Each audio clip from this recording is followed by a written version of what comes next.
Good evening बच्चे, good evening, good evening, good evening, good evening सभी को, good evening, good evening. जैसा कि आप सभी लोग जानते हो कि हम क्लास 10th के लिए, ये आप सभी लोग काफी अच्छे से जानते हो कि हम सभी क्लास 10th के लिए सब्जेक्ट मैथ्स पढ़ रहे हैं। और ये भी आप सभी को काफी अच्छे से पता है, क्या चीज पता है बच्चे, कि आपको अपनी क्लास के दौरान अपना माइक और अपना कैमरा बंद रखना होता है। और आप लोगों से जितने भी क्वेश्चंस पूछे जाएंगे आपको सभी के आंसर्स पोल में करने होते हैं। पोल कैसे आता है कि आप यहाँ थ्री डॉट्स पर क्लिक करोगे तो बच्चे एक विंडो ओपन होगी। फिर आप इस विंडो के अंदर एक्टिविटीज पर क्लिक करोगे तो बच्चे फिर से एक और विंडो ओपन होगी। यहाँ पर आपको दिखाई देगा वन एक्टिव पोल। जैसे आप वन एक्टिव पोल पर क्लिक करोगे तो आपको एक क्वेश्चन नंबर और साथ में कुछ ऑप्शंस दिखाई देंगे। आप जिस ऑप्शन पर भी क्लिक करोगे बच्चे, साथ में जब ऑप्शन पर क्लिक करोगे जो भी आपको सही लगता है तो आपको साथ में वोट पर भी क्लिक करना है। जब आप वोट पर क्लिक करोगे तो लिखाएगा आपके सामने वोटेड, तब आप समझना कि आपका आंसर हमारे पास में आ गया। ठीक है, चलिए नेक्स्ट। अगर हम लोग बात करें तो हमने लास्ट क्लास के अंदर 10th क्लास के मैथ्स का फोर्थ चैप्टर यानी कि क्वाड्रेटिक इक्वेशन स्टार्ट किया था। और इसके अंदर हमने काफी सारी चीजें डिस्कस कर ली थी कि क्वाड्रेटिक इक्वेशन की डिग्री क्या होती है, क्वाड्रेटिक इक्वेशन क्या होता है, और स्टैंडर्ड फॉर्म क्या होता है किसी भी क्वाड्रेटिक इक्वेशन की। ठीक है, यानी कि standard form of a quadratic equation, ये हम लोगों ने लास्ट क्लास में डिस्कस कर लिया था। ठीक है, और एक बार रिवाइज करा देते हैं सर। किसी भी क्वाड्रेटिक इक्वेशन का जो स्टैंडर्ड फॉर्म होता है वो होता है a x square plus b x plus c बराबर 0। और जहां पर ए बी सी सभी रियल नंबर्स होते हैं, सभी क्या होते हैं हमारे पास में, रियल नंबर्स होते हैं। और ए इज नॉट इक्वल टू 0 होता है, ए की वैल्यू कभी 0 नहीं हो सकती। बोलिए, इतना क्लियर था सभी को? Yes sir. यहां तक किसी बच्चे को कोई डाउट? No sir. ठीक है बच्चे, अगर यहाँ तक किसी बच्चे को कोई डाउट नहीं है, देखिए एक क्वेश्चन आप लोगों से पोल के अंदर पूछा जाएगा और वो आपको सॉल्व करना है। ठीक है, चलिए। तो पहला क्वेश्चन ये आ गया है कि which of the following is the standard form of a quadratic equation. आपको ये बताना है कि इनमें से कौन सी एक स्टैंडर्ड फॉर्म है क्वाड्रेटिक इक्वेशन की। ठीक है, आप सभी का चैट सेक्शन बंद कर दिया गया है। वजह आप लोग जानते हो कि जब जब क्वेश्चन पूछा जाता है हमसे तो हमें आंसर पोल के अंदर करना होता है। तो आप लोगों का चैट सेक्शन बंद कर दिया गया है और आप लोगों का पोल सेक्शन ऑन कर दिया गया है। चलिए, सभी बच्चे एक बार जल्दी से सॉल्व कीजिए और अपना आंसर जल्दी से पोल सेक्शन के अंदर वोट कीजिए। देखिए, अभी क्लास के अंदर 12 बच्चे हैं, 12 में से सिर्फ एक बच्चे ने आंसर वोट किया है। ठीक है, चलिए अभी 3 बच्चों का आंसर आ गया है, तो बाकी बच्चे भी जल्दी से सॉल्व कीजिए और अपना आंसर जल्दी से पोल सेक्शन के अंदर वोट कीजिए।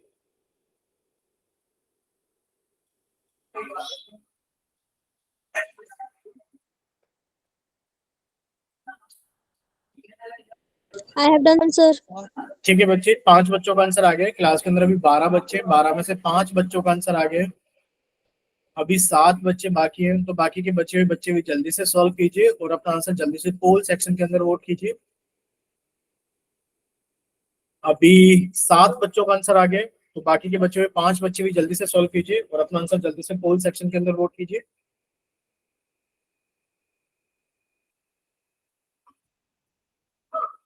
चलिए, लास्ट 4 बच्चे भी रहते हैं, लास्ट 5 सेकेंड्स। 5 4 3 2 1। चलिए, आप लोगों का पोल सेक्शन बंद किया जाता है और आप लोगों का चैट सेक्शन ऑन किया जाता है। जिन बच्चों के पास में पोल सेक्शन नहीं आता है या फिर किसी वजह से पोल के अंदर आंसर नहीं कर पाए थे, वो बच्चे जल्दी से जाएंगे चैट सेक्शन के अंदर आंसर करेंगे। अच्छा, लवली के नाम से जिस बच्चे ने क्लास ज्वाइन की, बच्चे आपके पास में पोल सेक्शन नहीं आया था? बोलिए बच्चे एक बार।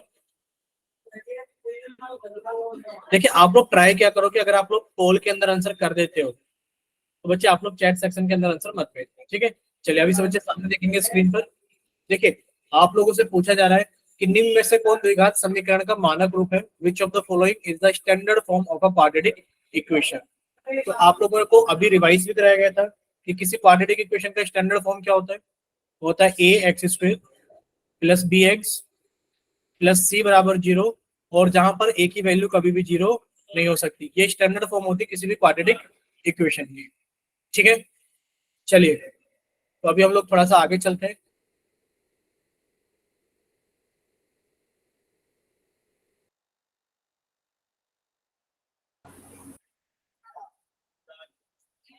चलिए,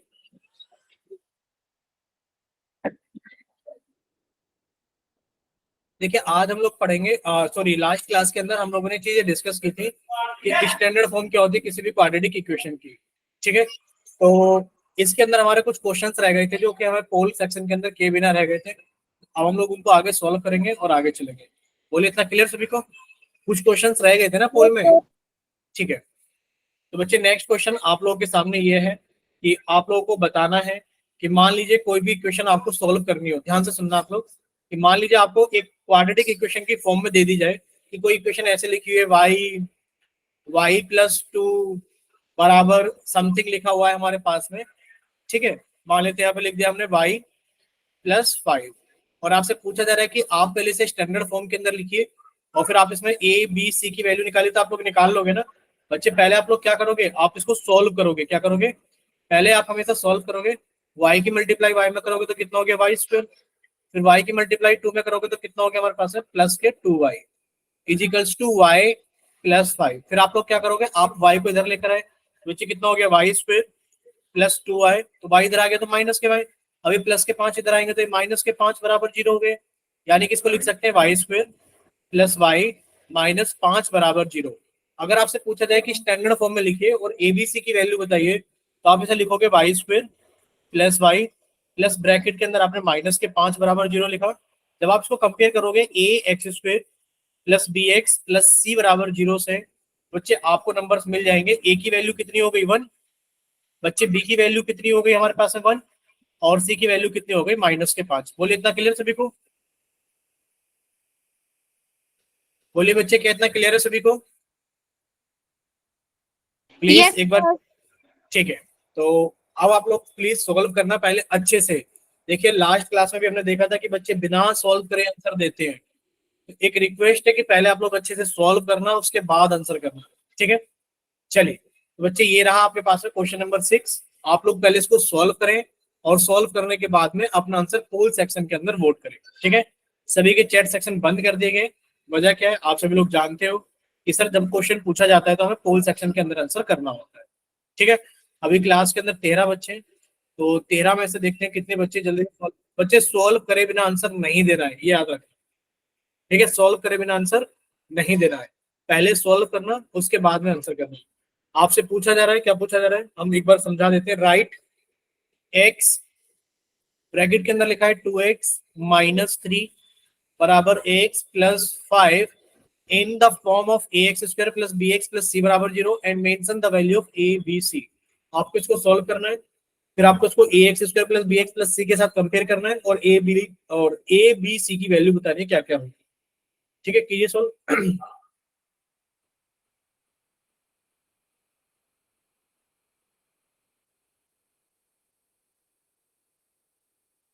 चलिए एक बच्चे का आंसर आ गया है, बाकी बच्चे भी जल्दी से सॉल्व करें और अपना आंसर जल्दी से पोल सेक्शन के अंदर वोट करें। देखिए आप ही की क्लास के बीच में एक बच्चा जिसने भी अभी वोट किया है, शायद अभी 2 बच्चों ने आंसर कर दिया है, वो काफी जल्दी जल्दी सॉल्व कर रहे हैं। ठीक है, तो बाकी बच्चों से भी रिक्वेस्ट है कि आप ही की क्लास के स्टूडेंट्स हैं जो सॉल्व करके आंसर दे रहे हैं, तो आप लोग भी जल्दी से ट्राई करना कि आप लोग भी जल्दी से सॉल्व करके अपना आंसर पोल सेक्शन में कर दें। ठीक है, I have done, sir. ठीक बच्चे ठीक।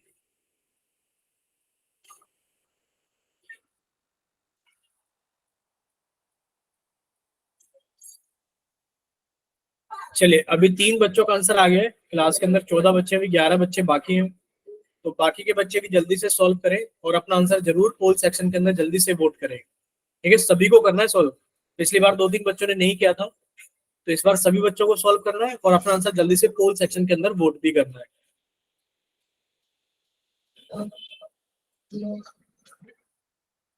चलिए अभी 5 बच्चों का आंसर आ गया है,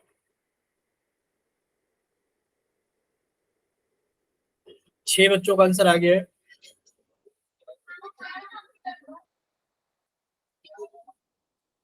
चलिए अभी 6 बच्चों का आंसर आ गया है, तो बाकी के बच्चे जल्दी से सॉल्व करें और अपना आंसर जल्दी से पोल सेक्शन के अंदर वोट करें।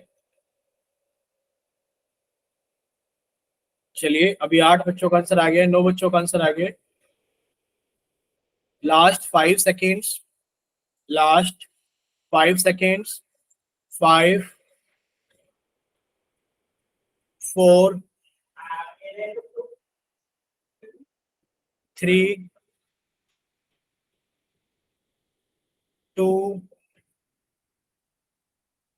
1। अब ये बताइए क्लास के अंदर अगर देखा जाए अभी 13 बच्चे हैं और 13 में से 10 बच्चों ने आंसर कर दिया है, तो क्या बाकी बच्चों के पास में पोल सेक्शन नहीं आता, ये बताइए।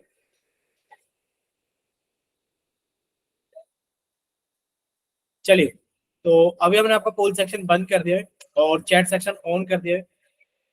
अगर किसी बच्चे के पास में पोल सेक्शन नहीं आता है या किसी वजह से पोल के अंदर आंसर नहीं कर पाए थे, सिर्फ वही बच्चे जल्दी से जाइए चैट सेक्शन के अंदर, सिर्फ वही बच्चे आंसर करना।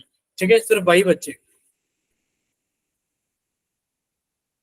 चलिए, अब से बच्चे सामने देखेंगे स्क्रीन पर। देखिए, जब आप इसको सॉल्व करोगे तो कैसे सॉल्व करोगे? सर, एक्स की मल्टीप्लाई 2x में करेंगे तो कितना हो गया हमारे पास में सर? 2x² माइनस एक्स की मल्टीप्लाई 3 में करेंगे तो कितना हो गया? 3x बराबर x+5। ये कितना हो गया? जब आप इसको फर्दर सॉल्व कर आगे सॉल्व करोगे तो बच्चे 2x² माइनस 3x, एक्स को इधर लेकर आओगे तो कितना हो गया हमारे पास में? माइनस के एक्स। 5 को इधर लेकर आओगे तो बच्चे कितना हो गया? माइनस के 5 बराबर 0। जब आप इसको सॉल्व करोगे तो सॉल्व करने पर आप जब इसको सॉल्व करोगे तो कितना हो गया बच्चे? 2x² माइनस के 3x और माइनस का x कितना हो गया? माइनस के 4x माइनस के 5 बराबर 0। ठीक है, जब आप इसे स्टैंडर्ड फॉर्म की इक्वेशन की फॉर्म में लिखने की कोशिश करोगे तो कैसे लिखोगे कि सर ये हो गया 2x² प्लस, सर ब्रैकेट में आएगा माइनस के 4x प्लस ब्रैकेट में आएगा माइनस के 5 बराबर 0। और जब आप इसे कंपेयर करोगे ax², जब आप इसे कंपेयर करोगे ax² plus bx plus c बराबर 0 से, तो बच्चे कंपेयर करने पर कितना आएगा? देखिए, कंपेयर करने पर आपको a की वैल्यू कितनी मिलेगी? सर a की वैल्यू मिलेगी हमें 2। बच्चे b की वैल्यू कितनी मिलेगी? b की वैल्यू हमें मिलेगी माइनस के 4। और c की वैल्यू कितनी मिलेगी? c की वैल्यू मिलेगी हमें माइनस के 5। बोले इतना क्लियर सभी को?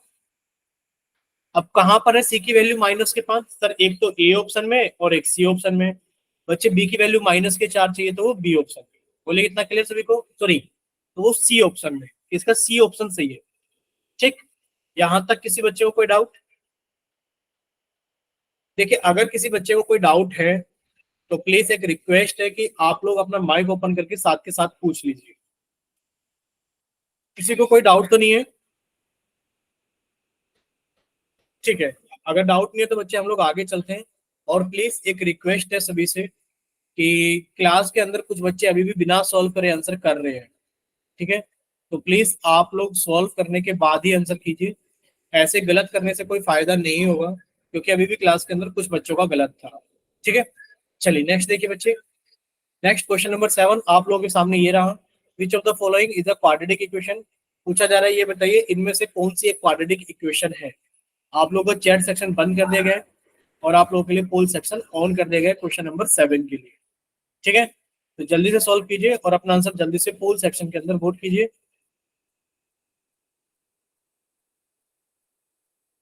चलिए बच्चे, जल्दी से सॉल्व कीजिए और अपना आंसर जल्दी से पोल सेक्शन के अंदर वोट कीजिए। प्लीज सॉल्व करने के बाद ही आंसर वोट करना।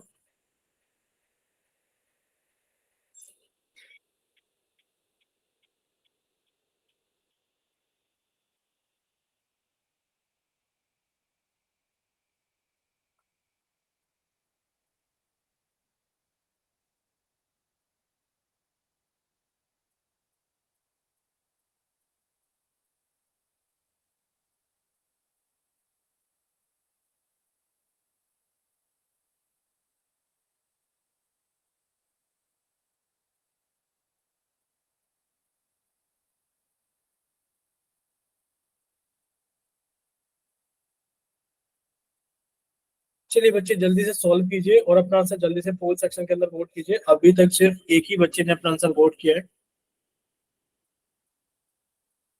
तो बाकी बच्चे भी जल्दी से सॉल्व कीजिए और अपना आंसर जल्दी से पोल सेक्शन के अंदर वोट कीजिए।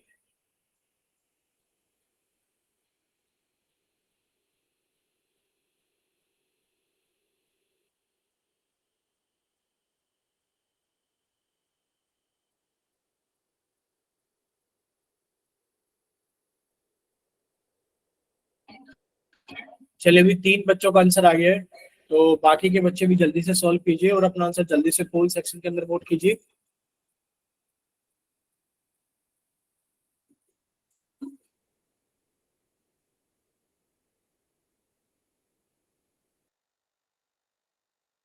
चलिए बच्चे जल्दी से सॉल्व कीजिए और अपना आंसर जल्दी से पोल सेक्शन के अंदर वोट कीजिए।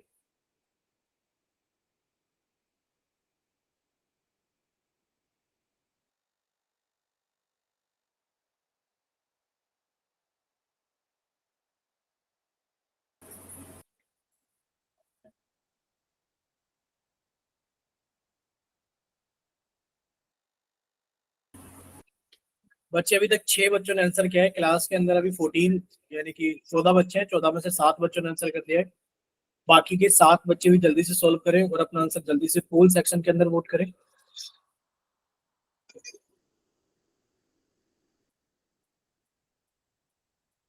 चलिए बाकी बच्चे भी जल्दी से सॉल्व कीजिए और अपना आंसर जल्दी से पोल सेक्शन के अंदर वोट कीजिए।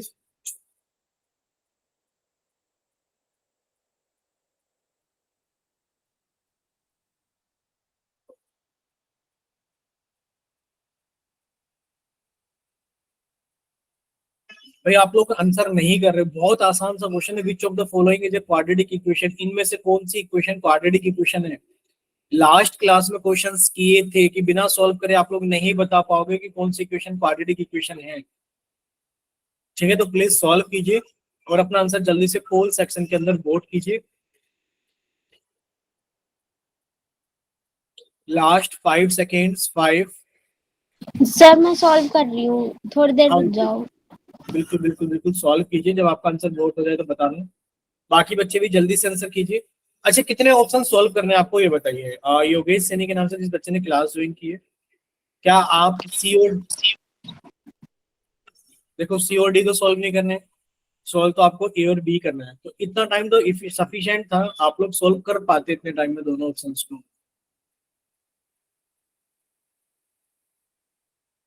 चलिए फिर भी आप लोग जल्दी से सॉल्व कीजिए और अपना आंसर जल्दी से पोल सेक्शन के अंदर नोट कीजिए।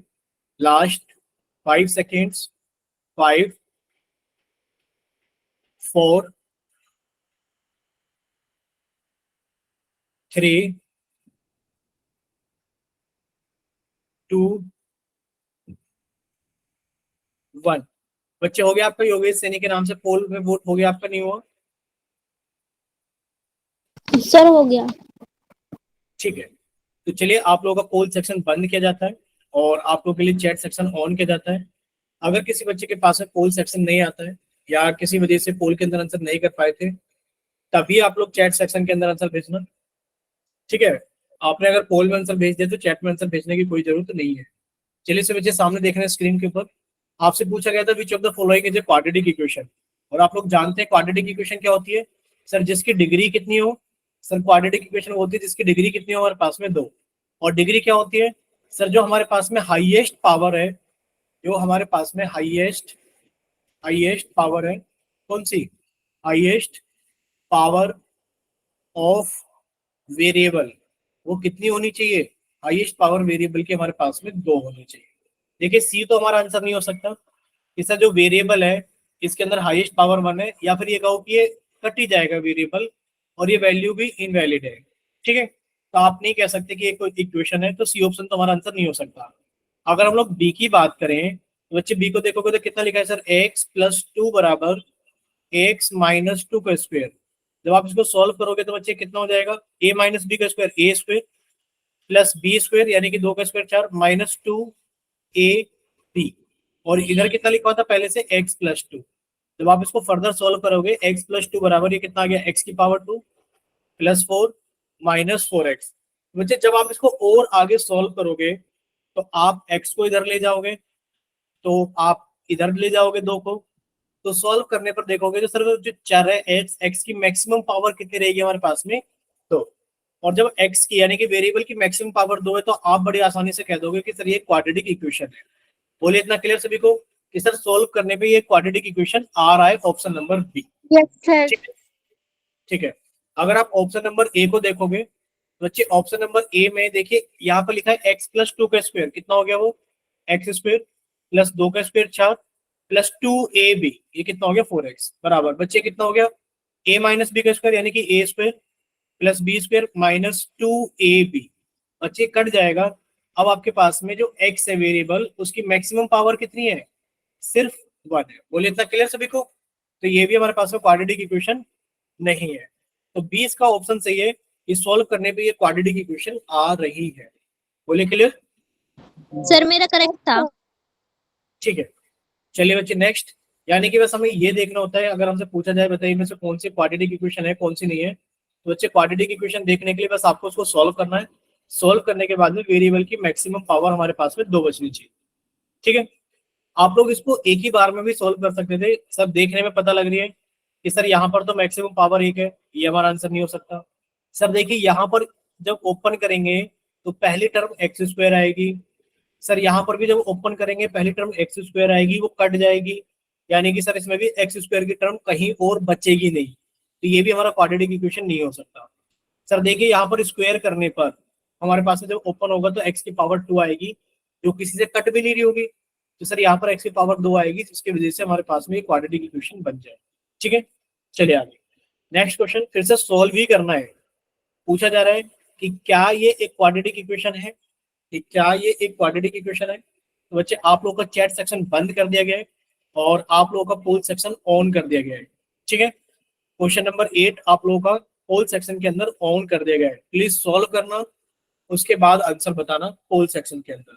पूछा क्या जा रहा है, ये बताइए x माइनस 3, जब आप इसकी मल्टीप्लाई करोगे 2x माइनस 3 बराबर x इंटू एक्स प्लस 5, तो बताइए क्या सॉल्व करने पर ये क्वाड्रेटिक इक्वेशन आएगी।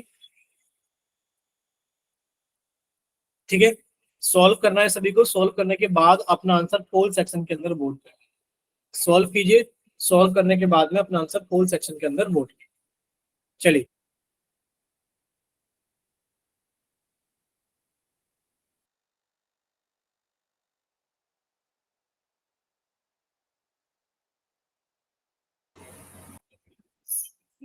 चलिए, अभी तक 3 बच्चों का आंसर आया है, 13 बच्चे हैं क्लास के अंदर, तो बाकी के बच्चे भी 10 बच्चे भी अपना आंसर जल्दी से पोल सेक्शन के अंदर वोट करें।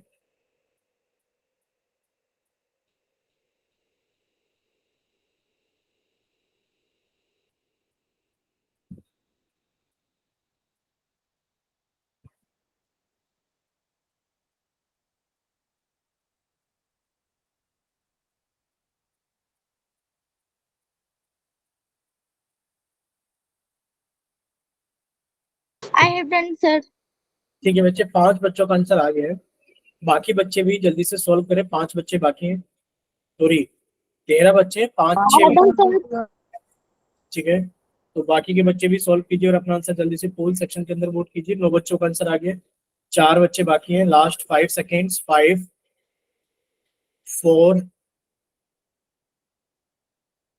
3 2 1। चलिए पोल सेक्शन बंद किया जाता है और आप लोगों के लिए चैट सेक्शन ऑन किया जाता है। देखिए सभी बच्चे सामने देखेंगे स्क्रीन पर, जब आप इसको सॉल्व करोगे तो बच्चे सॉल्व करने पे क्या होगा, देखिए सर x की मल्टीप्लाई 2x में करेंगे तो कितना हो गया हमारे पास में 2x स्क्वायर। बच्चे कितना आ गया 2x स्क्वायर। फिर हम काफी अच्छे से सारा पढ़ा हुआ है, सर x की मल्टीप्लाई इसमें करेंगे तो कितना आ गया सर माइनस के 3x। सर माइनस के 3 की मल्टीप्लाई 2x में करेंगे तो कितना आ गया सर माइनस के 6x। और सर माइनस के 3 की मल्टीप्लाई माइनस के 3 में करेंगे तो कितना आ गया प्लस के 9 बराबर। सर मल्टीप्लाई करेंगे x की x में तो कितना आ गया एक्स स्क्वायर, प्लस x की 5 में करेंगे तो बच्चे कितना आ गया 5x। ठीक है, चलिए यहाँ पर देखिए बच्चे सॉल्व करने पे कितना आएगा, सर इसको इधर ले आते हैं, पहले और फर्दर सॉल्व कर लेते हैं। 2x स्क्वायर, सर ये कितना हो गया 6 और 3 9x प्लस 9 बराबर एक्स स्क्वायर प्लस 5x। बच्चे जब आप इसको इधर लेकर आओगे तो कितना हो गया 2x square minus x square. बच्चे ये प्लस का एक्स स्क्वायर था, इधर आके माइनस का एक्स स्क्वायर हो गया, ये माइनस के 9x था, बच्चे इधर आके माइनस के 5x हो गया, और ये प्लस के 9 बराबर 0। ठीक है, अब जब आप इसको फर्दर सॉल्व कर लोगे तो बच्चे 2x स्क्वायर में से एक्स स्क्वायर गया तो एक्स स्क्वायर बचेगा, तो माइनस के 9 और माइनस के 5 कितना हो गया माइनस के 14x हो गया, और प्लस के 9 बराबर 0 हो गया। बोले इतना क्लियर सभी को? Yes, sir. ठीक है, अगर इतना क्लियर है बच्चे सभी को, तो अब हम लोग थोड़ा सा आगे चलते हैं। ठीक है, तो ये बहुत बेसिक से क्वेश्चंस थे, और इन क्वेश्चंस के अंदर आप लोगों ने एक चीज सीखी है। क्या चीज सीखी है कि सर एक तो हमें ये पता लगाना होता है कि कौन एक क्वाड्रेटिक इक्वेशन है। ठीक है, सर एक क्वेश्चन आएगा हमारे पास में, पूछा जाएगा कि क्या ये क्वाड्रेटिक इक्वेशन है, हाँ या ना। सर दूसरा क्वेश्चन ऐसा आएगा कि आपके पास में एक इक्वेशन दी जाएगी, बोला जाएगा कि आप इसे एक स्टैंडर्ड फॉर्म में कन्वर्ट कीजिए ax square plus bx plus c में, और आप a b c की वैल्यू बताइए क्या होगी। तो ये दो टाइप के क्वेश्चंस आप लोगों से एग्जाम में पूछे जाते हैं, ठीक है। नेक्स्ट आज की क्लास के अंदर हम लोग पढ़ेंगे expressing practical situations in quadratic equation form, यानी कि जिनको आप लोग वर्ड प्रॉब्लम के नाम से जानते हो। एनसीईआरटी की बुक में कुछ वर्ड प्रॉब्लम्स आपको मिलेंगी इस चैप्टर के अंदर, ठीक है। तो वही वर्ड प्रॉब्लम्स हम लोग डिस्कस करने वाले हैं। बोले इतना क्लियर सभी को? Yes sir. ठीक है बच्चे, तो पहली वर्ड प्रॉब्लम हम लोग डिस्कस करेंगे ईयर। अब देखो डिस्कस क्या करना है, बस हमें इसको सॉल्व नहीं करना है, हमें इसको सॉल्व नहीं करना है। क्या लिखा हुआ है? Practical situation in quadratic equation form, यानी कि आप लोग क्वाड्रेटिक इक्वेशन बना करके छोड़ दोगे। सॉल्यूशंस हम लोग आगे सीखेंगे, बट हम लोग क्वाड्रेटिक इक्वेशन बनाना सीख लेंगे। जैसे कि पहली इक्वेशन ये, सॉरी पहली प्रॉब्लम ये है कि the product of two consecutive positive integers is 306, ठीक है। Represent this situation in the form of quadratic equation. आपको इस सिचुएशन को क्वाड्रेटिक फॉर्म के अंदर लिखना है, ठीक है। अब कोई बच्चा अपना माइक ओपन करके पहले समझाना चाहेगा ये कॉन्जिक्यूटिव पॉजिटिव इंटीजर्स क्या होते हैं, इंटीजर्स क्या होते हैं, फिर पॉजिटिव इंटीजर्स क्या होते हैं, और फिर कॉन्जिक्यूटिव पॉजिटिव इंटीजर्स क्या होते हैं। कोई बच्चा समझाएगा? बोलिए बच्चे, कोई समझाएगा? ठीक है, नहीं समझाएगा कोई भी? बोलिए हाँ या ना, चैट सेक्शन के अंदर कुछ भी रिप्लाई दीजिए। आप लोग रिप्लाई जरूर दिया करो, अगर रिप्लाई नहीं करते तो ऐसा लगता है कि जैसे क्लास के अंदर कोई है ही नहीं, ठीक है। तो रिप्लाई जरूर क्या करो ताकि हमें लगे कि क्लास के अंदर कोई बच्चा तो है जो हाँ या ना करने में, मतलब बताने सर की कोशिश। लगातार दो नंबर हैं जिनका प्रोडक्ट करने पर हमें मतलब दो पॉजिटिव इंटीजर है और इक्वल टू में 306 आएगा। ठीक है, कैसे लिखेंगे फिर इसको, कैसे इसको क्वाड्रेटिक इक्वेशन की फॉर्म में कैसे लिखेंगे? सर x ब्रैकेट में x+1 is equal to the 306। ठीक है, यानी कि आपको इसके अंदर देखिए, पहले तो आप लोगों को इंटीजर्स पता होनी चाहिए क्या होता है, थोड़ा सा बता देते हैं इंटीजर्स क्या होते हैं। देखिए इंटीजर्स को जानने के लिए हमने काफी बार वैसे पढ़ा भी है इंटीजर्स क्या होते हैं। देखिए नेचुरल नंबर्स होते हैं 1 2 3 4 5 6 अप टू, ये चलते चले जाते हैं। यानी कि अगर आपसे नेचुरल नंबर्स के बारे में पूछा जाए तो नेचुरल नंबर्स वो होते हैं जिनको गिनने के लिए इस्तेमाल किए जाते हैं। मान लीजिए क्लास के अंदर कोई बच्चा है, इससे पूछी जाएगी क्लास के अंदर अपनी डेस्क गिन के बताइए कितनी है, तो वो कैसे गिनेगा डेस्क को? 1 2 3 4, इस तरीके से डेस्क को वो गिनना शुरू करेगा, ठीक है। यानी कि 1 2 3 4 5 6 7 8 9 10, ये सभी नंबर्स के हमारे पास में नेचुरल नंबर है, क्योंकि काउंटिंग के लिए इस्तेमाल किए जाते हैं। अगर नेचुरल नंबर्स के सेट में हमारा जीरो भी इंक्लूड हो जाए तो बच्चे बनता है होल नंबर्स का सेट। अब ये इंटीजर्स क्या होते हैं? सर इंटीजर्स हमारे पास में नंबर्स होते हैं कि जितने भी हमारे पास में नेचुरल नंबर हैं, अगर इन नेचुरल नंबर्स के आगे माइनस का साइन भी लग जाए, यानी कि अगर नेचुरल नंबर्स के आगे माइनस का साइन भी लग जाए, सिर्फ नेचुरल नंबर्स के आगे माइनस का साइन लग जाए, ये जो सेट बनता है, ये सेट बनता है इंटीजर्स का। यानी कि नेचुरल नंबर जीरो और नेचुरल नंबर के आगे अगर नेगेटिव साइन लग जाता है तब भी जो नंबर्स बनते हैं वो इंटीजर्स बनते हैं, ठीक है। अब आपसे पूछा जा रहा है कि सर पॉजिटिव इंटीजर्स, यानी कि अगर हम लोग पॉजिटिव इंटीजर्स की बात करें तो सर ये रहे हमारे पास है पॉजिटिव इंटीजर्स, ठीक है। ये रहे हमारे पास में पॉजिटिव इंटीजर्स। तो आपसे ऐसे दो पॉजिटिव इंटीजर्स पूछे, एक वर्ड है कॉन्जिक्यूटिव, क्या वर्ड है हमारे पास में? कॉन्जिक्यूटिव। बोलिए ये वर्ड है ना कॉन्जिक्यूटिव। सर कॉन्जिक्यूटिव का मतलब होता है लगातार, क्या होता है मतलब? लगातार। जैसे कि दो कॉन्जिक्यूटिव नंबर्स, 2 और 3 दो कॉन्जिक्यूटिव नंबर्स है लगातार, ठीक है। जैसे कि 5 और 6 या फिर 4 और 5 ये दोनों कॉन्जिक्यूटिव नंबर्स है। 5 और 6 ये दोनों कॉन्जिक्यूटिव नंबर्स है, यानी कि ऐसे नंबर्स जो लगातार हो, उनके बीच में कोई गैप ना हो, कॉन्जिक्यूटिव नंबर्स कहलाते हैं, ठीक है।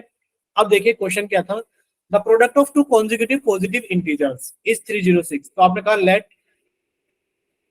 Let the first positive integer, मतलब दो है ना, तो आपने एक मान लिया फिर दूसरा मान लोगे। Let a positive integer b, a positive integer b x. तो बच्चे नेक्स्ट इंटीजर क्या हो जाएगा हमारे पास में? x+1, एक नंबर ऐड कर दोगे तो अगला इंटीजर आ जाएगा, ठीक है। Therefore other integer b x plus one. और अकॉर्डिंग टू क्वेश्चन अगर देखा जाए बच्चे, तो अकॉर्डिंग टू क्वेश्चन क्या दिया गया है हमें? अकॉर्डिंग टू क्वेश्चन दिया गया है, अकॉर्डिंग टू क्वेश्चन बच्चे, अकॉर्डिंग टू क्वेश्चन दिया क्या गया है? इन दोनों का प्रोडक्ट। ठीक है, यानी कि एक्स का प्रोडक्ट एक्स प्लस वन के साथ में कितना आता है? 306 आता है। बोले क्लियर सभी को? Yes sir. बस आपको उसको सॉल्व कर लेना है बच्चे। एक्स के साथ मल्टीप्लाई किया तो कितना आ गया? X square. बच्चे एक्स को वन के साथ मल्टीप्लाई किया तो कितना आ गया? एक्स बराबर 306। और भी ज्यादा अच्छा लिखना चाहते हैं तो बच्चे x square plus x minus 306 बराबर 0। ये आप लोगों का आंसर है। बोले क्लियर? Yes sir. बस इतना ही हमें करना था। कितना करना था? कि सर हमें इतना करना था कि हम एक सिचुएशन को किसके अंदर कन्वर्ट कर सके?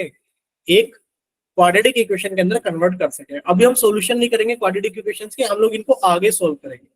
ठीक है, चलिए नेक्स्ट देखते हैं वर्ड प्रॉब्लम क्या है हमारे पास में।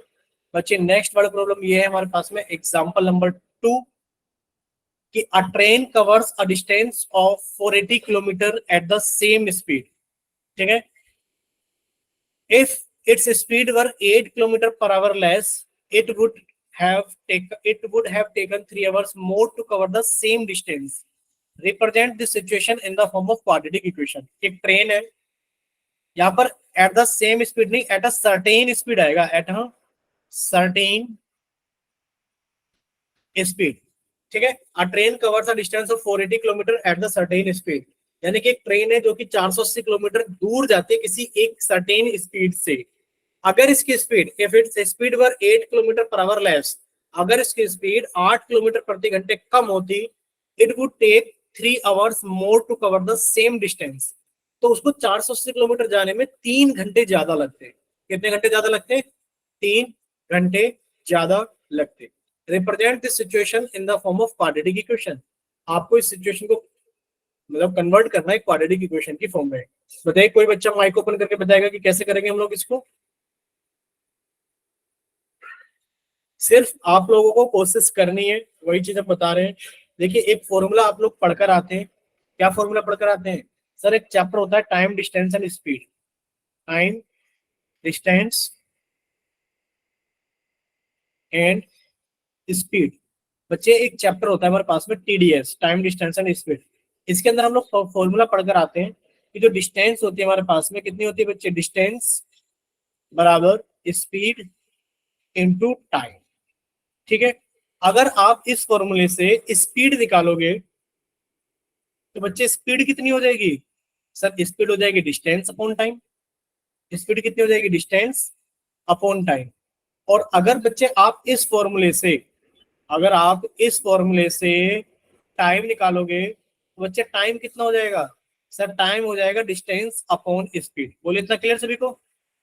Yes sir. ठीक है, अब देखिए क्वेश्चन को अच्छे से पढ़ना है हमें, और वहां पर ये देखना है कि हमें रिलेशन किसके बीच में दिया गया है।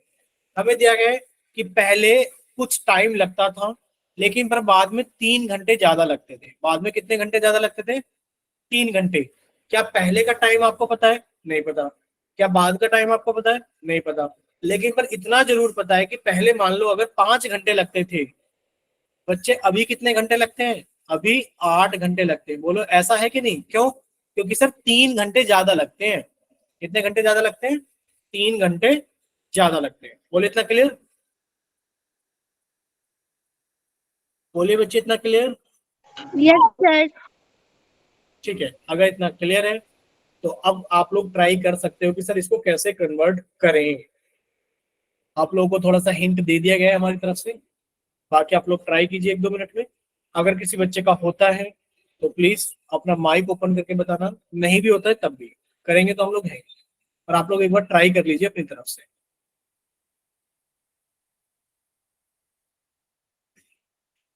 बोले ट्राई कर रहे हो ना आप लोग? ये तो नहीं सोच रहे कि बड़े प्रॉब्लम तो छोड़ दो। Yes sir. ठीक है बच्चे, अगर ट्राई कर रहे हो तो जल्दी से ट्राई कीजिए सभी लोग।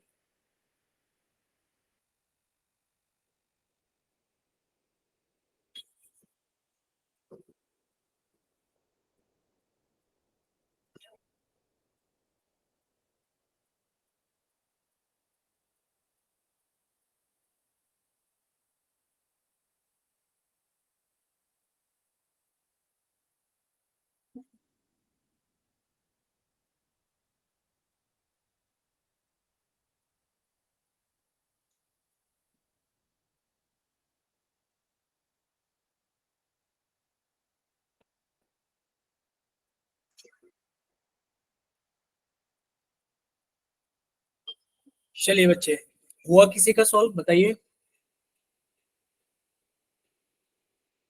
इक्वेशन नहीं, आप लोग मेथड भी बता सकते हो कि सर इसको ऐसे करेंगे हम लोग।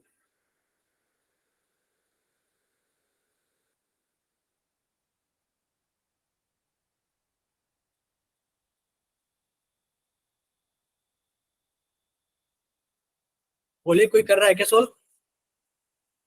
देखिए सभी बच्चे सामने देखिए स्क्रीन पर।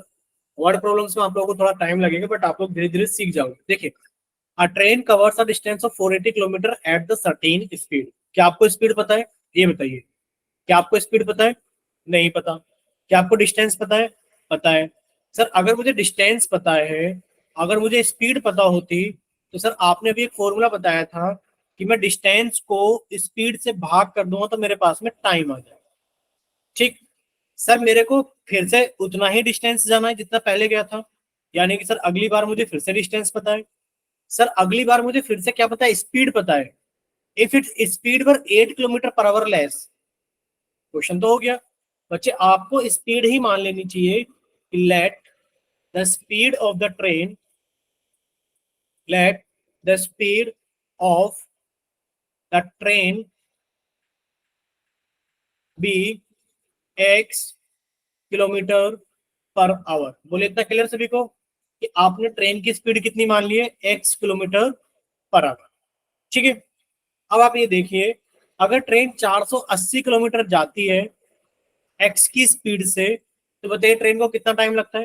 देयरफॉर आप लिखोगे time taken by the train. Therefore time taken by the train to cover 480 kilometre 480 kilometre be. देखिए आपने ट्रेन की स्पीड मान ली x किलोमीटर पर आवर, तो ट्रेन को 480 किलोमीटर जाने में कितना टाइम लगेगा? आप लिखोगे सर जो टाइम होगा हमारे पास में, हमने इसको t1 लिख लिया, और टाइम है हमारे पास में कितना?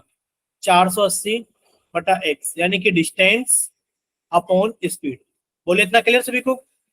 अब डिस्टेंस है यस सर। किलोमीटर में, बच्चे स्पीड है किलोमीटर पर आवर में, तो किलोमीटर से किलोमीटर कट जाएगा, टाइम बचेगा आवर में, यानी कि ट्रेन को जाने में इतने आवर्स लगते थे। ठीक है। चलिए, यहां तक अगर सभी को सारी चीजें क्लियर है तो एक बार जल्दी से चैट सेक्शन के अंदर वाई लिख कर भेजिए कि हाँ सर यहां तक तो सारी चीजें क्लियर है। जल्दी से बच्चे, जल्दी से। क्या किसी को यहां तक कोई डाउट? ठीक है। अब देखिए आगे लिखा है, if it's speed were 8 kilometre per hour less. अगर स्पीड 8 किलोमीटर पर आवर कम हो जाती, यानी कि उसकी न्यू स्पीड कितनी हो जाती? आपने लिखा है इसकी न्यू स्पीड। न्यू स्पीड, बच्चे जो नई स्पीड है, जब अगली बार आप फिर से जा रहे हो 480 किलोमीटर, तो बच्चे नई स्पीड कितनी है? पहले से 8 किलोमीटर पर आवर कम है। यानी कि एक बार आप मान लीजिए गए कितने की स्पीड से? आप एक बार गए 100 की स्पीड से। अगली बार कितने की स्पीड से जा रहे हो? पहले आप गए थे 100 किलोमीटर पर आवर की स्पीड से, अभी आप जा रहे हो 8 किलोमीटर पर आवर लेस हो गई, कम हो गई। बच्चे कितनी बची? 92 किलोमीटर पर आवर। यानी कि न्यू स्पीड कितनी हो गई? पहले से 8 किलोमीटर पर आवर कम हो गई। तो बच्चा नया टाइम कितना हो जाएगा? आप कहोगे सर जो नया टाइम होगा टी है, टाइम जो होगा नया टाइम T2, बच्चे वो कितना हो गया? 480 किलोमीटर जाना है। कितने से जाना है सर? x-8 की स्पीड से जाना है। इतने घंटे लगेंगे। बोले इतना क्लियर सभी को कि सर पहले उसको 480 किलोमीटर जाने में 480 बटे x आवर्स लगते थे, और अगली बार जब वो गया तो उसको 480 अपॉन x-8 आवर्स लगे। बोले क्लियर सभी को? Yes sir. ठीक है। अब आप हमें खुद ही बताना कौन सा टाइम बड़ा है, यानी कि उसको जाने में पहले कितने घंटे लगे थे और अभी जो कितने घंटे लगे हैं, इन दोनों में से जो वैल्यू आएगी बड़ी कौन सी आएगी? आप बताना टाइम T1 और टाइम T को देखकर, टाइम T2 को देखकर बताइए कौन सा ऑप्शन सही है, कि टाइम 1 ज्यादा है टाइम 2 से, बी ऑप्शन टाइम 2 ज्यादा है टाइम 1 से। बताइए कौन सा ऑप्शन सही है, ए या बी? कौन सा टाइम ज्यादा लगा ट्रेन को, T1 या T2? यानी कि ट्रेन को पहले जाने में टाइम ज्यादा लगा या फिर बाद में जाने में टाइम ज्यादा लगा? बताइए, स्क्रीन पे दिख रहे हैं ना दो ऑप्शन, ए या B? B B. Sir T2। T2 time ज्यादा है, यानी कि यस सर। आप लोग ये समझ गए होंगे, क्या समझ गए होंगे कि सर मान लीजिए मुझे 480 किलोमीटर ही जाना है, ये डिस्टेंस 480 किलोमीटर है, यानी कि यहाँ से लेकर यहाँ तक की जो बीच की दूरी है वो 480 किलोमीटर है। ठीक है, पहले आप 480 किलोमीटर, मान लीजिए आप ज्यादा स्पीड से गए तो आपको टाइम कैसा लगेगा? कम लगेगा, क्योंकि आपकी स्पीड ज्यादा थी, आपकी स्पीड ज्यादा थी, टाइम कम था। अगली बार आपकी स्पीड जो है वो कम हो गई, जब स्पीड कम हो गई तो बच्चे आपका जो टाइम होगा, आपका जो टाइम होगा वो क्या लगेगा? ज्यादा लगेगा। ठीक है, तो बच्चे आपने कहा सर ये जो टाइम है T2 ये बड़ा है, टाइम जो T2 है वो बड़ा है, यानी कि अगर टाइम T2 में से टाइम T1 को घटा दोगे तो कितना टाइम बच जाएगा? यानी कि अभी उस ट्रेन को 3 घंटे ज्यादा लगते हैं, यानी कि पहले अगर आपको 8 घंटे लगे थे तो अभी आपको 11 घंटे लग रहे हैं। यानी कि आपने कहा सर अगर मैं पहले जो पुराना टाइम, ये वाला टाइम है, इस टाइम में से अगर मैं पहले वाले टाइम को घटा दूं तो मेरे पास में 3 घंटे बचते हैं। बोलिए क्लियर सभी को? Yes sir. बस जब आप इसको सॉल्व करोगे तो आपके पास में क्वाड्रेटिक इक्वेशन बन करके तैयार हो जाएगी। सर सॉल्व कैसे करेंगे? सॉल्व हमें ऐसे करना है कि सर इन दोनों का एलसीएम कितना आएगा, कि सर x-8 और x का एलसीएम आएगा x-8 इंटू एक्स। ठीक है, एक चीज समझ लीजिए अच्छे से, मान लीजिए लिखा है 2/3 प्लस 3/4, इन दोनों का एलसीएम कितना आएगा? तो इन दोनों का एलसीएम आएगा 3 × 4। ठीक है, 12 ही आएगा एलसीएम। फिर आपने 3 से 3 को भाग करोगे तो सर 4 आ जाएगा, 4 की मल्टीप्लाई 2 में करोगे तो 8 आएगा, प्लस 4 से इसके अंदर भाग करोगे तो बच्चे 3 आ जाएगा, और 3 से 3 की मल्टीप्लाई करोगे तो 9 आ जाएगा। बोले इतना क्लियर सभी को? मान लीजिए कहीं लिखा होता 2/5 प्लस यहाँ लिखा होता 3/7, आप क्या करते सर इन दोनों का एलसीएम कितना आएगा? 5 × 7। सर 5 से भाग करेंगे तो 7 आ जाएगा, और 7 की गुणा 2 में कर देंगे, प्लस 7 से भाग करेंगे तो सर 5 आ जाएगा, 5 की गुणा हम लोग 3 में कर देंगे। ठीक है, इसी तरीके से हमने यहाँ पर इसको इस्तेमाल किया है कि सर इन दोनों का जो एलसीएम आएगा, सर इन दोनों का जो एलसीएम आएगा वो आएगा x-8 इंटू एक्स। बच्चे x-8 से इसको भाग करोगे तो x बचेगा, x की गुणा 480 में करोगे तो 480 इंटू एक्स, माइनस बच्चे यहाँ पर x कट जाएगा, यानी कि 480 की गुणा हो जाएगी x-8 में, बराबर 3/1। बोले क्लियर सभी को? Yes sir. ठीक है, अब क्या करेंगे सर? अब हम लोग करेंगे क्रॉस मल्टीप्लाई। क्या करेंगे अब हम लोग? सर अब हम लोग करेंगे क्रॉस मल्टीप्लाई, यानी कि सर इधर तो आ जाएगा कि 3 की गुणा हो रही है x-8 और x में, और सर इधर 1 की गुणा हो रही है तो कितना आ जाएगा? 480x माइनस, बच्चे अंदर मल्टीप्लाई करोगे तो कितना आ गया हमारे पास में? 480x, और सर माइनस की गुणा माइनस में करोगे तो प्लस, और ये कितना हो गया? 480 इंटू 8। ठीक है, अब आप लोग इसको आगे सॉल्व करोगे तो बच्चे आपको एक चीज दिखाई दे रही हो गई, सर 480x से 480x कट गए, यानी कि इधर कितने बचे? सर इधर बचा 0 की गुणा 8 की गुणा करिए, 0 में 0, सर 8 8 64 का 4 6, 8 चौक 32 और 6 38, बराबर सर इसके अंदर मल्टीप्लाई करेंगे तो कितना आएगा? x² माइनस 8x, और सर 3 की मल्टीप्लाई करेंगे तो 3x² माइनस 24x। आंसर आ गया सभी को सॉल्व करने पर? बोलिए आगे कि नहीं आगे? देखिए ये आ जाएगा सर 3x² माइनस के 24x। अब सर इसको माइनस इधर उठा के ले आएंगे तो हो जाएगा माइनस के 3840 बराबर 0। बोलिए क्लियर? Yes sir. आप लोग बस ये चेक कर लेना कि 800 8 64 का 4 6, 8 चौक 32, 8 चौक 32, 32 और 6 38। ठीक है, कितना क्लियर सभी को? Yes sir. ठीक है, अगर इतना क्लियर है तो अभी हम लोग आगे चलते हैं। देखिए यहाँ पर वही चीज आप लोगों को फिर से समझाई गई है। क्या समझाई गई है? कि आपने ट्रेन की स्पीड को माना x kilometre per our, total distance कितना है? 480 किलोमीटर। तो टाइम कितना लगा ट्रेन को? सर x, सॉरी कितना टाइम लगा? 480 अपॉन x आवर्स, कितना टाइम लगा? इसकी स्पीड 8 किलोमीटर पर आवर कम हो गई, तो बच्चे नई स्पीड कितनी हो गई? सर नई स्पीड हो गई x-8 kilometre per our. Train को अब भी कितना जाना है? सर 480 किलोमीटर जाना है, तो कितने घंटे लगेंगे? 480 अपॉन x-8 आवर। बोले क्लियर? इतने घंटे लगेंगे। ठीक है, अब अकॉर्डिंग टू क्वेश्चन क्या है कि सर ये वाला टाइम तो ज्यादा है क्योंकि ट्रेन की स्पीड कम थी तो टाइम ज्यादा लगा, और ये वाला टाइम कम है तो ज्यादा वाले टाइम में से कम वाले टाइम को घटा दो तो आपके पास में 3 घंटे बचते हैं क्योंकि ट्रेन को 3 घंटे ज्यादा लग रहे थे। सॉल्व करोगे तो बच्चे यहाँ पर 3840 आएगा, ये आपको पता ही है अभी आएगा। ठीक है बच्चे, जहां पर भी 3640 दिख रहा है सॉल्व करने पर, वहां पर कितना जाएगा हमारे पास में 3840। बोले क्लियर? अब आप लोग यस जल्दी से सर। बताइए। हाँ, अगर आप सभी को क्लियर है, अब हम लोग पास में एक नई नेक्स्ट प्रॉब्लम है, वर्ड प्रॉब्लम एग्जाम्पल नंबर 3। ठीक है, तो एग्जाम्पल नंबर 3 को हम लोग फिर से देखते हैं क्या है एग्जाम्पल नंबर 3 के अंदर।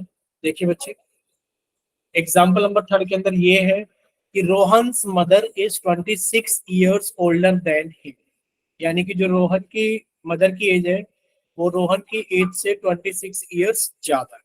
ठीक है, the product of their edges in years after 3 years will be 360, यानी कि अब से 3 साल बाद क्या होगा, रोहन की एज और रोहन की मदर की एज का जो प्रोडक्ट होगा वो 360 हो जाएगा। Represent this situation in the quadratic equation, आपको इस इक्वेशन को क्वाड्रेटिक इक्वेशन की फॉर्म में कन्वर्ट करना। बोले क्लियर? Yes sir. देखिए यस सर। हम लोगों ने एज बेस्ड प्रॉब्लम्स पहले भी पढ़ी थी बच्चे। अगर एज बेस्ड प्रॉब्लम्स की बात करें, एज बेस्ड प्रॉब्लम्स, अगर हम लोग एज बेस्ड प्रॉब्लम्स की बात करें तो ये हमने लास्ट क्लास मतलब जब हमने चैप्टर नंबर 3 किया था तब भी पढ़ा था कि एज बेस्ड प्रॉब्लम्स के अंदर हमेशा हम लोग प्रेजेंट एज मानते हैं। क्या मानते हैं हमेशा? Present age. मान लीजिए किसी भी पर्सन की प्रेजेंट एज अगर एक्स ईयर्स है, तो बच्चे 3 साल आफ्टर कितना होगा? आफ्टर 3 years, या फिर 3 years आफ्टर, 3 years आफ्टर, या फिर 3 years हेंस क्या होगा बच्चे? जो उसकी एज होगी वो x+3 years हो जाएगी, क्योंकि ये फ्यूचर को बताता है। अगर 3 years बिफोर की बात की जाए या फिर 3 years एगो की बात की जाए तो बच्चे एज कितनी रही होगी? 3 साल कम रही होगी। बोले इतना क्लियर सभी को? Yes sir. ठीक है, वही चीज हम लोग यहाँ इस्तेमाल करेंगे। देखिए, दो लोगों की बात हो रही है, एक रोहन की, एक रोहन के मदर की। तो क्या आपको रोहन की एज पता है? नहीं। अगर आपको रोहन की एज पता लग जाएगी तो आपको मदर की एज भी पता लग जाएगी क्योंकि 26 साल ज्यादा है। तो आपने माना let Rohan's present age, Rohan's present age is equals to x years. आपने क्या मान लिया कि रोहन की प्रेजेंट एज एक्स ईयर्स है, कुछ भी साल का है, एक्स साल का है। तो रोहन्स की मदर की एज कितनी हो जाएगी बताइए? रोहन्स की मदर की एज हो जाएगी इससे 26 साल ज्यादा है। तो बच्चे कितनी हो गई? x+26। बोले यहाँ तक क्लियर? Yes sir. ठीक है, तो यहाँ तक के सेंटेंस में हम लोगों को यहीं तक मिला, इसके आगे कुछ नहीं मिला कि रोहन के मदर की एज रोहन की एज से 26 साल ज्यादा, वो हमने बना लिया है। रोहन की एज, रोहन की मदर की एज। आगे क्या है? The product of their edges after 3 years, 3 साल बाद। बच्चे 3 साल बाद आफ्टर 3 years क्या होगा? आफ्टर 3 years, आफ्टर 3 years ये होगा। रोहन की एज बताइए कितनी हो जाएगी 3 साल बाद? बच्चे रोहन की एज हो जाएगी x+3 years। और बच्चे मदर की एज कितनी हो जाएगी बताइए? आप लोगों से जो मदर की एज हो जाएगी वो हो जाएगी, इसमें 3 साल और जुड़ जाएंगे, यानी कि x+29 years। बोलिए यहाँ तक क्लियर सभी को?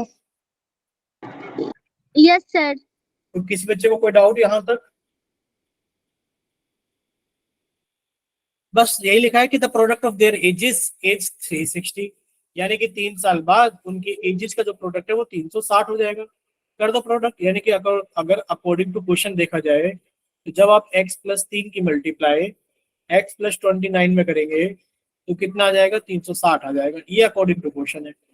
बच्चे मल्टीप्लाई कर लो, x की मल्टीप्लाई x में करोगे x², सर x की मल्टीप्लाई 29 में करेंगे 29x, सर 3 की मल्टीप्लाई x में करेंगे 3x, सर 3 की मल्टीप्लाई 29 में करेंगे तो कितना हो गया? 87 बराबर 360।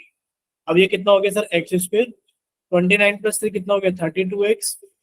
और बच्चे इसको इधर ले आओ तो ये कितना हो जाएगा? 360 में से 87 को घटा दो, सर ये बचेगा 3, 5, 15 में से 8 गया 7, सर 273। कितना बचेगा हमारे पास में? 273 बराबर 0। बोले इतना क्लियर सभी को कि ये आंसर आ जाएगा? Yes sir. Yes sir. ठीक है। अगर किसी बच्चे को यहाँ तक कोई डाउट है तो प्लीज आप लोग अपने डाउट पूछ सकते हैं। अगर किसी बच्चे को कोई भी डाउट है यहाँ तक कि सर हमने 3 टाइप की प्रॉब्लम्स पढ़ी है, तीनों टाइप्स टाइप्स में, या तो आपको ये एज वाले में डाउट हो, या फिर आपको ट्रेन वाले में डाउट हो, या फिर आपने एक क्वेश्चन और करा था, कौन सा क्वेश्चन क्या था, 2 कॉन्जिक्यूटिव इंटीजर्स का, इसमें कोई डाउट तो नहीं है? बोलिए। चलिए, अगर किसी को कोई डाउट नहीं है, बच्चे